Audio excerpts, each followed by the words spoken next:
Writing strong learning objectives is one of the most important skills both for educators and learning designers.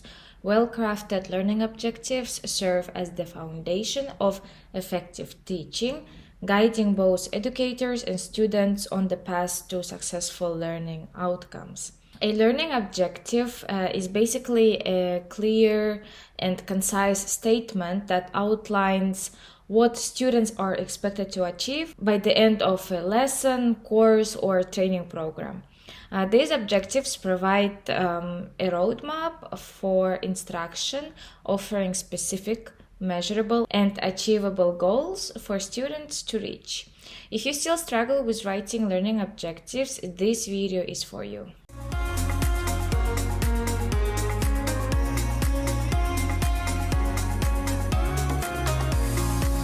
In course design, the key is alignment. You want everything in your learning experience to match your objectives perfectly.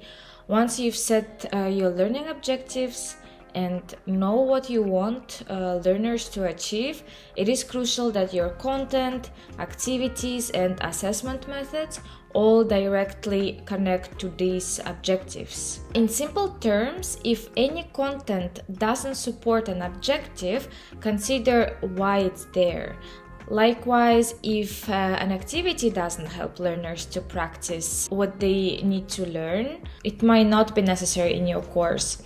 Before we dive into how to actually write those objectives, let's quickly look at Bloom's taxonomy, which is highly useful for writing learning objectives because it provides a structured framework for setting clear and measurable goals for learning experiences. Bloom's taxonomy is a framework for learning that can help improve the quality of how students learn and teachers teach.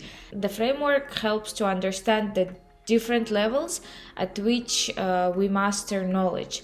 As a learner, you can use this information to better structure your studying and gauge your competence.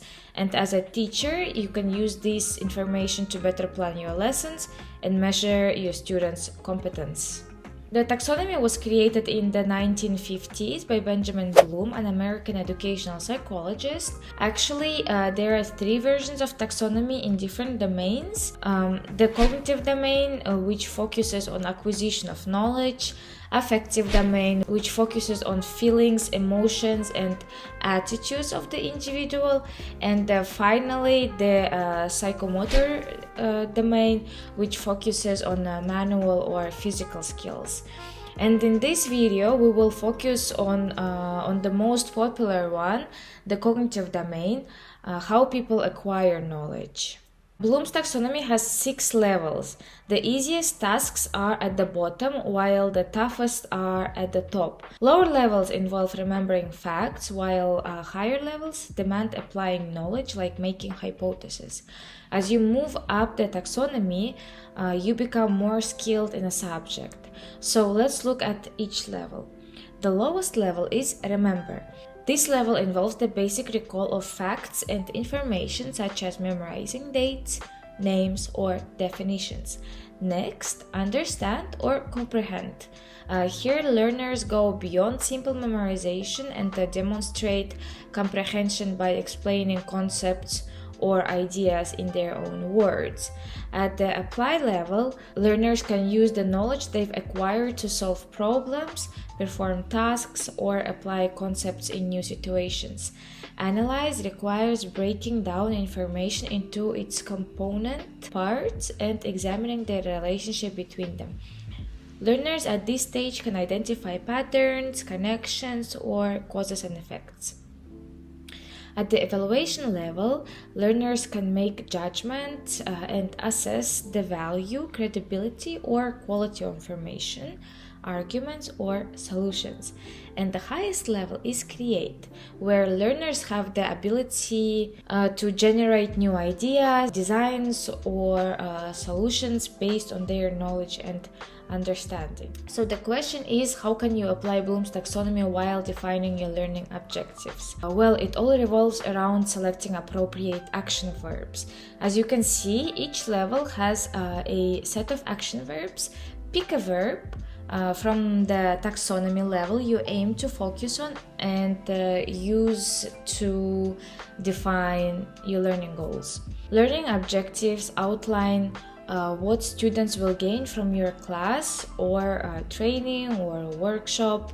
They typically follow this format. By the end of this workshop, lesson, or course, students will be able to, and you give details of what students should achieve. Let's make an example. Imagine you are a learning designer tasked with developing a workshop on blended learning, and you need to teach a group of professors on how to design a blended course. Traditionally, you've conducted such training by presenting comprehensive PowerPoint deck to your audience.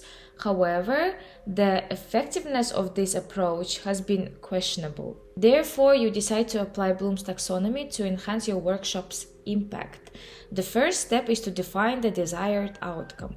You decide that by the end of this workshop, professors should be able to design engaging blended course. You choose create as your goal because you want your team to reach the highest level on the taxonomy by improving their skills. Next, consider the starting point for your team's current knowledge. In this scenario, professors may have limited experience with blended learning course design.